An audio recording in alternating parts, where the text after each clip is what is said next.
Welcome back to another fishing adventure. It's about 7:15 in the morning.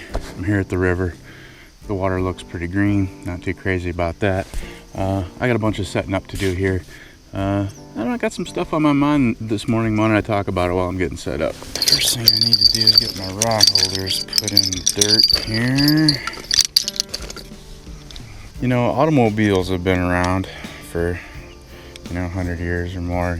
Modern automobiles as we know them, less than that even, and I'm wondering how long it's going to take for white-tailed deer to evolve and learn how to look both ways when they cross the road and not get hit by a car all the time. Kind of had a little incident on the way here this morning with a doe and two fawns, and I did not hit them. But it was close. No, I didn't hit them, but it was real close. It was one of those slam on the brakes, a little bit of skid, a little bit of swerve, spill your coffee a little bit, get your blood pressure up kind of situations. Like I said, automobiles are relatively new to the scene of the world, haven't been around all that long. These animals have not adapted. They're not built to handle things flying at them as fast as our modern vehicles travel. But as we've seen with like dogs, animals can evolve really fast, and we've developed all these different breeds of dogs just over the last few hundred years, and they didn't exist before that. So I wonder how long it's going to take for white-tailed deer to evolve the ability to not get hit by cars. I mean, there's a lot of people that are still struggling with that, I guess. I mean, deer definitely aren't the smartest animal in the woods. Ooh, maybe I'm not the smartest animal out here either. I don't know if I can get down to the water today, folks. That's like quicksand right there. Nope, not gonna step on that. It just turns into liquefied sand when I step on it. Nope. Nope. Maybe down there? Yeah, contrary to what you might hear from deer hunters, deer are definitely not the smartest animal in the woods. But, I don't know, they'll probably figure it out eventually. I'll get a little bit of this green water here. There we go. Now can I get back up? Okay, we're in business. This was all flooded about 6 weeks ago. This river, this water was way up above my head. You can see way over there. There's stuff in the trees over there. Yeah, I mean, the water was up above everything you see here. And this is my first time fishing here this year. Just waiting for the flood to go down enough so I could have somewhat dry ground to walk on. And yeah. Alright, hook baits today are going to be sweet almond tiger nuts. I did not plan on fishing in this spot in this river today. I was going to travel to a place that was about 2 hours away and make a day of it there. But some things came up this morning that I had to take care of, and decided to go to the river a little bit closer to home instead. It is the middle of August, and we've been having some unusually cool weather for August. Temps in the 70s, which is just, I don't know, it doesn't seem like August. Been seeing weird carp behavior this year because of the abnormal fluctuations in temperature. Times when it's supposed to be hot, it's cool, and times when it's supposed to be cool, it's hot, and I think the fish are all confused. What I'm referring to is just like spawning. I've been seeing some weird spawning behavior in times when I've never seen it before this year. Pack bait today, something I put together at home before I left, and that is a mix of old-fashioned oats, sweet feed, a can of whole kernel corn, and a can of cream corn, and some chili powder today. So I've got spicy chili powder pack bait with sweet almond hook bait. Spicy almond is the theme for for the bait today. Spicy almond. I'm gonna really load it on there. Put a big old ball of this bait on it for the first cast. Not much current at this section of the river here. Moving very slow. So because the current is so slow here in this spot, I think just anywhere is up for grabs as far as where I can put the baits. You know, it's not, the current's not rolling fast enough that it's gonna take my bait downstream, or take my rig away with it. So I'm gonna put one kind of down along the bank down that way, one kind of out in the middle of the river right here, and the other one I'm gonna put upstream, just right behind those dead trees sticking out of the water right there. Maybe a little farther out, but yeah. As I mentioned, there was massive flooding, and I don't know how the main channel of the river has changed, or if it has changed at all. Last year, the main channel of the river was mostly on the other side, and just looking at how the little bits of foam are flowing down the river, it looks to be about the same. The little bits of foam on the other side of the river look like they're moving a little bit faster than what's right in front of me.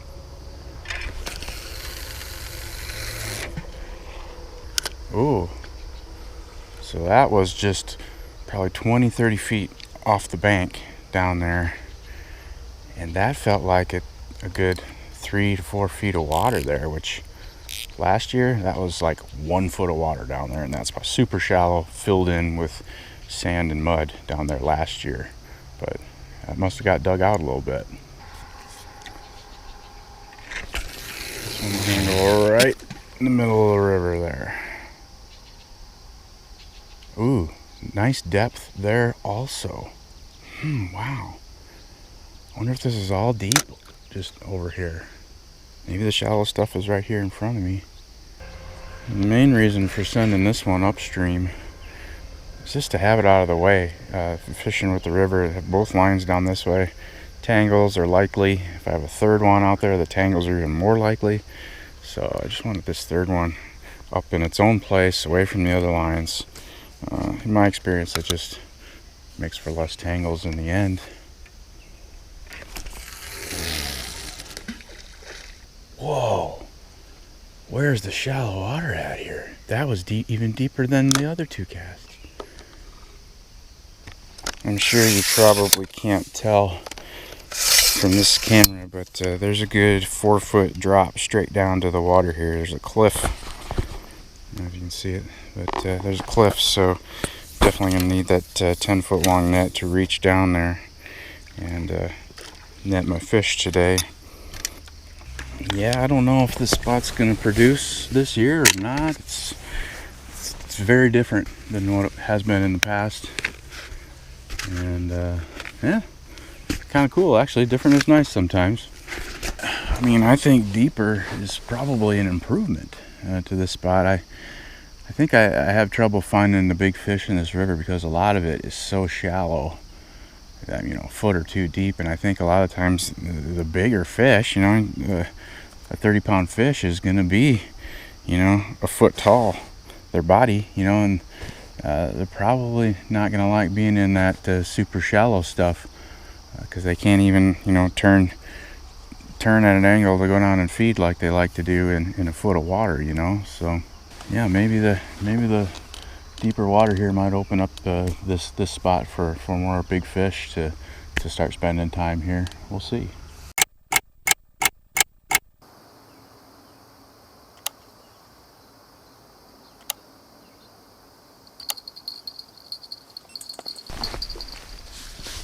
There's already something happening here.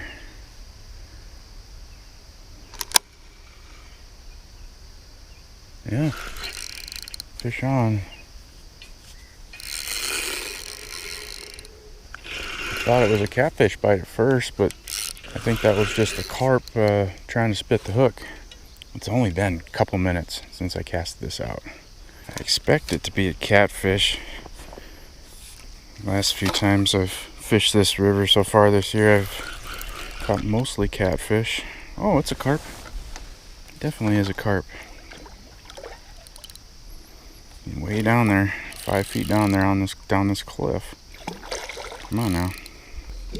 Don't make too much of a racket here. Okay, got him. Yeah, quick start. Little guy to start the morning. Oh, you're jingle jingle back there. Yeah, little 3-4 pound fish. Yeah, he's got a piece of his tail missing there.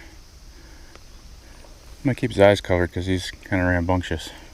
It's gonna be all net releases today. Yeah, I heard a jingle while I was holding up that fish, but I think it must have just been a line bump. And that was on my upstream rod. And I'm gonna put it right back in the same spot. I think I actually have a fish this time. Yep.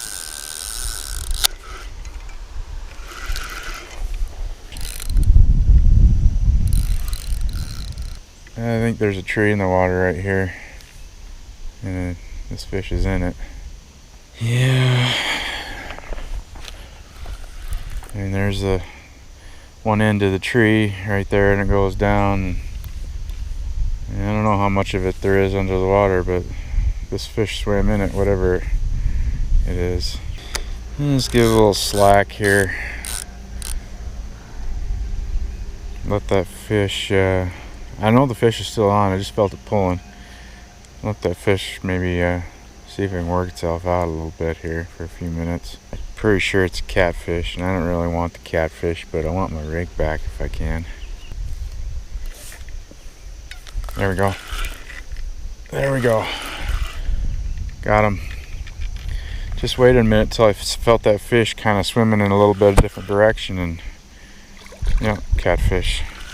As with a lot of things in life, a little bit of patience goes a long way. Yeah, it's been pretty slow. It's I think 9:15 or so. You know, I've been here almost 2 hours, and pretty slow. This would be an eater, but I'm not going to eat any fish out of the river. Definitely not this year with all the sewage that's been flowing down this river. See ya. Good luck.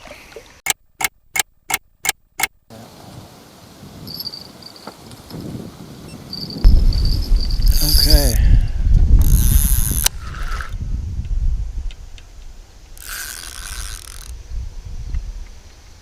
Just threw that catfish back and was going to get baited up, and got another one here.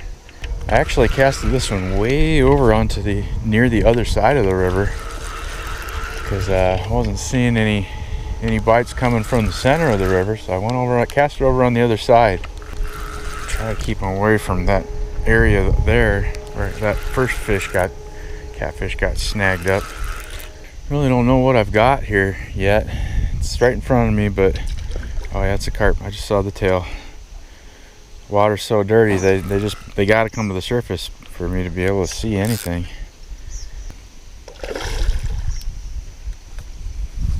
River fish really do put up a good fight. Okay, swam right in the net. Yeah, been a while since that first fish. This is a little bit bigger fish.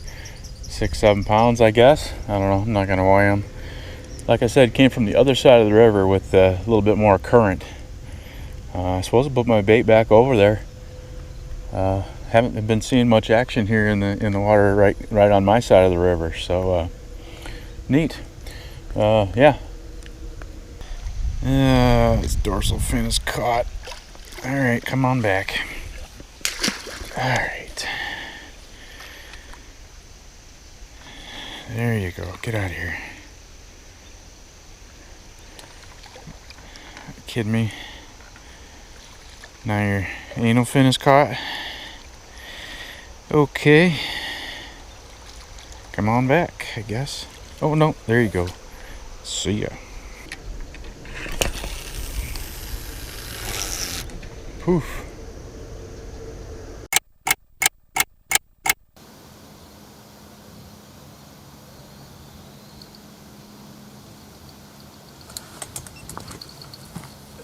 Drop back bite here on the upstream line.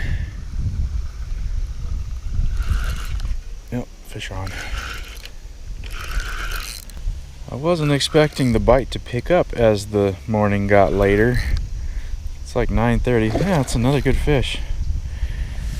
That's another good fish. Okay. Yeah, not setting any records today, but having a good time. Another 5-6 pound, good hard fighting river carp. Pretty cool, pretty cool. Yeah, bite's picking up for some reason. Getting late in the morning, but that's just fine by me. It's a nice cloudy day, not too hot. This long net of mine is key for places like this where you just can't get down to the water very well. Get out of here. See ya. The link to this net's in the description if you want to look into it.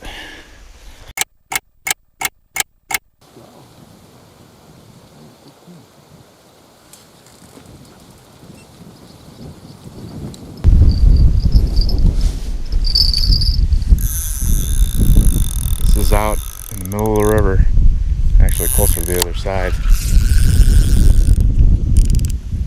Pulling against the current here, even though it's not much.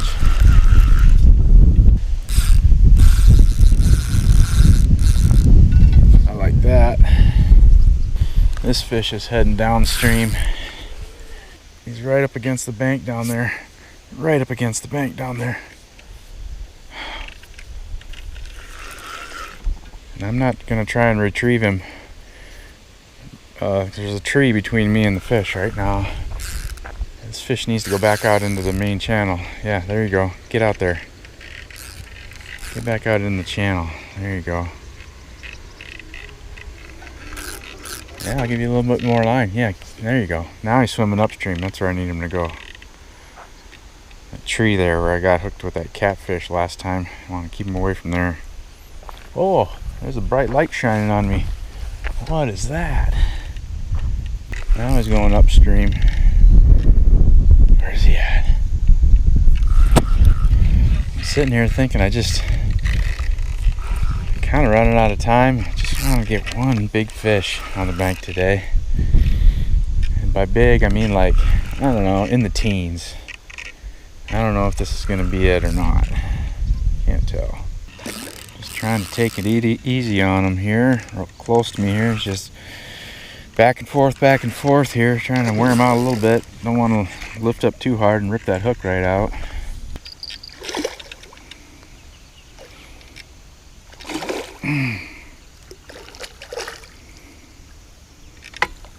Got him. Swam right in the net. Yeah, big fish of the day. It's probably around a 10-pound fish or so. He's got some injuries on his side there. A big cut right there, and then another smaller one up by the gill plate there. Yeah, I don't know what to make of that. I'm positive that didn't happen here. I don't think the fish ran into anything. Maybe he did. I don't know. Maybe he ran into something sharp down in the water while this fight was happening. It looks older than that, though. There's like clots and stuff. Yeah. I don't know. Maybe this... well, I guess I'll stay a little bit longer. It's like 10:15. Fog's starting to burn off. I'm getting a little sunshine on me. You'll see how long I want to put up with that. Oh, thank you. Back in the water. Big fish of the day. I'd like to get a 15-pounder if I could before I leave today. There you go, sir. See ya. Another frisky little guy. Keeping his eyes covered, holding him upside down like this because these little ones are just so rambunctious. Yeah, 4 or 5 pounds. It's about 10:45. I'm just hanging on. I don't know. It's slow. It's getting warm, but I'll give it another 15 minutes. Hopefully that 15-pounder is still lurking around here today. Oh, what is this? What was that? Just a eensy weensy. I mean, look at 12-inch carps. This might be new personal least. I don't know. I mean, if I hold it up here, it looks bigger, obviously, but up here, I mean, look how tiny the mouth is compared to my fingertip. It's about the size of my fingertip. Little bitty guy. This would be food for a lot of things that live in this river. Birds even would eat, eagles would eat these things. Cool. Well, they just started spraying the field across the river from me, so I think I'm gonna get out of here. It's about 11:30 anyway, so I had a pretty good time. A few fish on the bank. I hope you had a good time watching it. Thanks for watching. I appreciate it. See you on the next one.